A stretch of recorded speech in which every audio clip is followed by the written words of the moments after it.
straordinaria sezione di Padova, loro stavano giù ma poi i ragazzotti scappavano. La durata del centenario, la dunata dei record.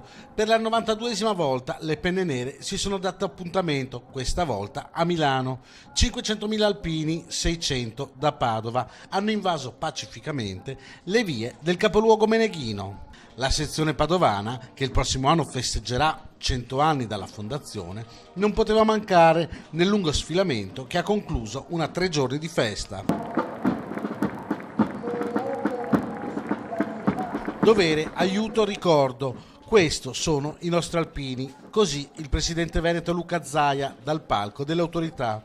Nel soccorso ai bisognosi, nel volontariato, nelle iniziative sociali nei nostri paesi, nell'assistenza agli anziani. Loro ci sono sempre. Quando c'è una penna nera, là ci sono generosità e spirito di sacrificio, ha commentato Zaia.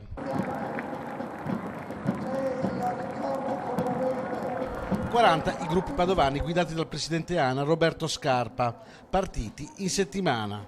Il maltempo di sabato, che ha distrutto qualche gazebo, non ha però fermato le penne nere patavine. Tra loro anche il gruppo di Teolo, che ha voluto omaggiare la Madonna degli Alpini del Monte della Madonna, con un grande tricolore. Ora tutti a prepararsi per la Dunata Triveneta e la Dunata 2020 a Rimini.